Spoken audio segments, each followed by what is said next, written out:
Organic Mike here. Alright, check this out. It's April 5th, 2012, and it's definitely springtime here in Texas. I set up pond aeration in my tank here.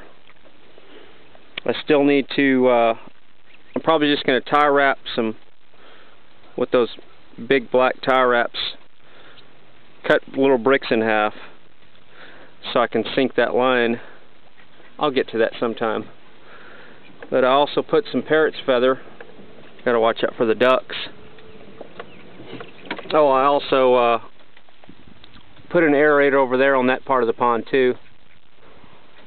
I don't know if I'll get around to it this year, but I want to put at least 5 of them in the pond. But I'm running 2 compressors on it right now. I'm really overdriving that. I don't have a diffuser on it, so my bubbles are really big coming out of there, so it's not as efficient as it could be. But I'll get some diffusers or make some. There's the water well, airlift. But really what I wanted to show you, it's April 5th, 2012, and that runs off a ram pump. The Moringa is popping out, so check it out. I don't know if you can see the little green shoots, but I uncovered it. I completely buried this in hay and soil, so it was a mixture of hay and soil, and we didn't really have a bad winter, so I probably didn't even need to do that. But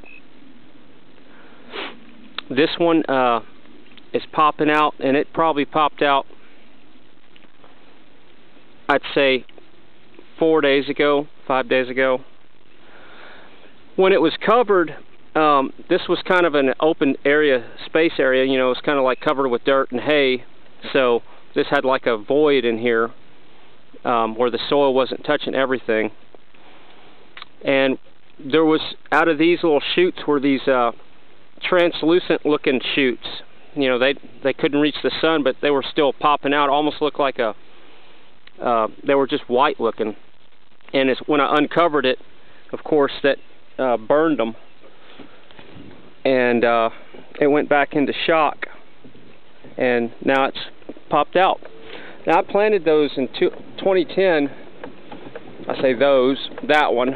I planted a whole bunch at the time, and I've transplanted the other one since. But so that one is almost 2 years old, and I've been putting it under some harsh conditions just to see what it would take, and it'll take pretty much anything.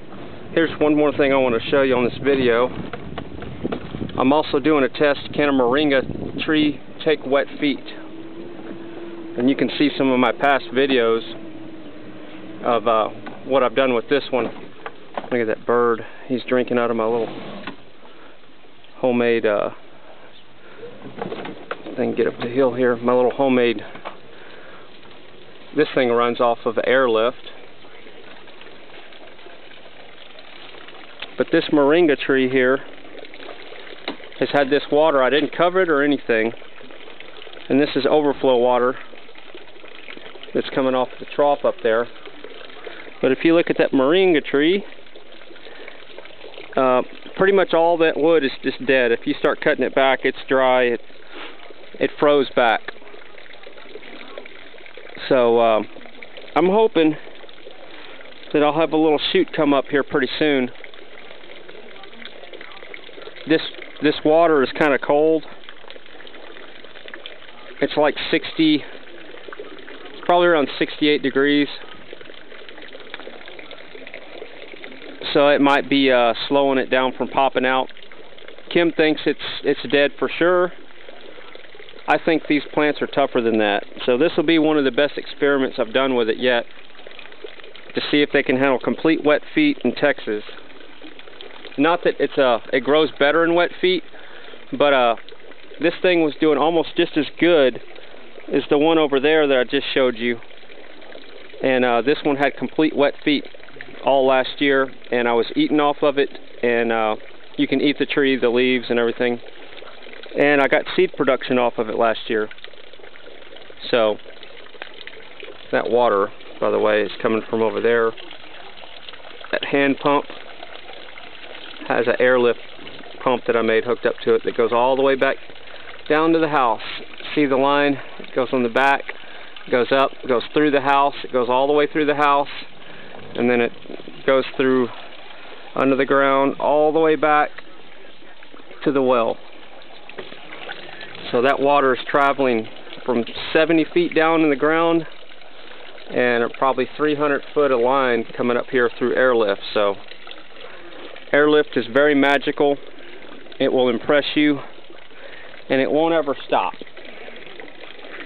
unless your air compressor turns off, because there's no moving parts down the well. Yeah, I rigged this up for the birds they perch on it and they drink the water that's running through there. It's pretty cool. When I pulled up here, the birds were drinking out of it. So there you go. I set up diffusers, and the Moringas are popping out, and I'm fixing to go up to the front yard and show you my front yard garden. But I'll just go ahead and stop this video here so it's not too long. OrganicMike.com, subscribe if you like.